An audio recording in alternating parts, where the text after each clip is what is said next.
Hey you guys, Nancy Alder, Interwoven. I wanted to do a little video for you because I just finished a free monthly shamanic drumming circle with Wade Purpich, the Calgary shaman up in Canada.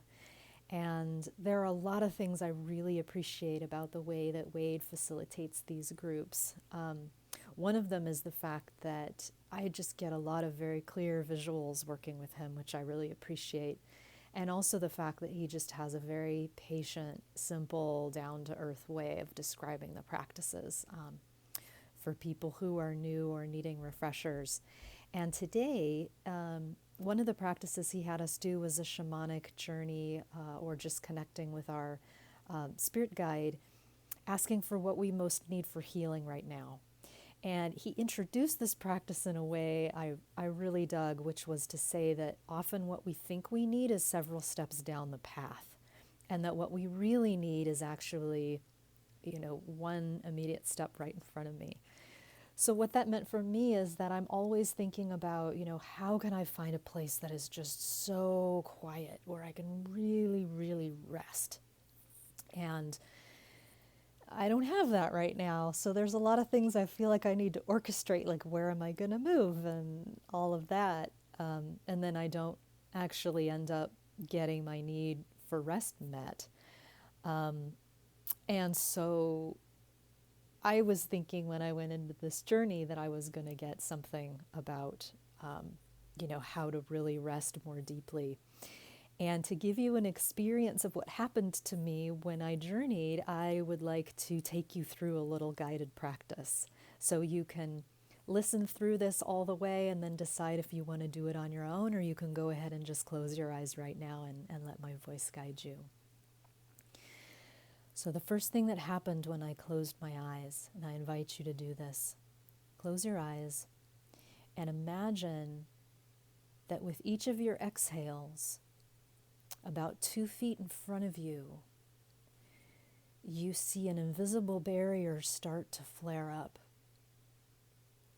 A little bit the way that when you breathe on an ember and the black coal turns red-orange as the fire grows with the oxygen of your breath and sizzles a little bit.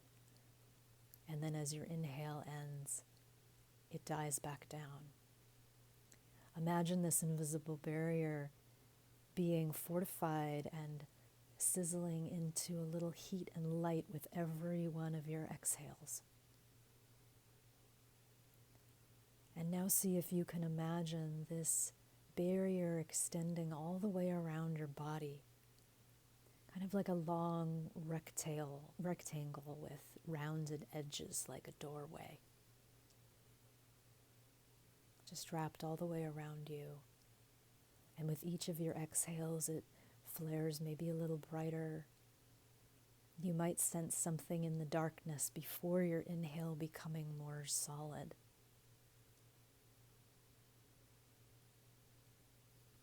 And then become aware as the exhale leaves your body and travels to feed this barrier that it is cleaning all the space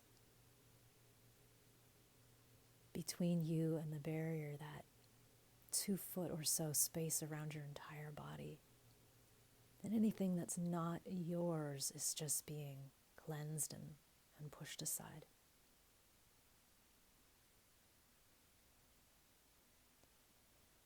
And now follow your exhale a bit further back and find its source in your spine. Straight and long and solid, rooted deep into the earth, extending all the way up into the sky. And that as you exhale, this cleansing breath radiates out in all directions from your spine to this barrier that is sizzling and becoming warm and becoming more solid with your breath. And now sense that on your inhale, you're drawing energy up from the earth through the bottom of that column extending from your spine and pulling it down from the sky through the top of that column. inhaling the energy down and up at the same time to meet in your heart and swirl together, then exhaling it out to cleanse the space around you, and then fortify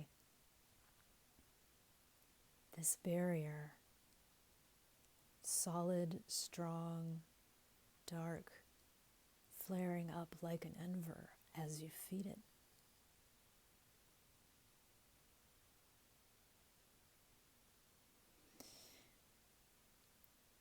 Being shown this, not even knowing where it came from, was such a powerful experience for me. And it reminded me of a session I had this week with my new trauma therapist where she was really encouraging me to set boundaries. And I've heard about a lot of energetic boundary setting techniques before, and none of them had really felt right for me. And I closed my eyes and saw this. It was so beautiful because I've been shown that one of my gifts is being an ember tender. And I never realized that I could, in the same way that I attend what is precious and sacred in my own heart with my breath, that I can also be tending and building and solidifying an energetic barrier around me so that I don't need to wait to get somewhere safe and quiet to relax. I can cleanse that space all around me and keep that sacred and keep that nourishing. So if that resonated with you, I invite you to check out my website for more of my offerings at www.innerwoven.net. And feel free to shoot me an email with how it went for you and any questions you might have and anything else that I might be able to help you out with through these videos. Thanks so much.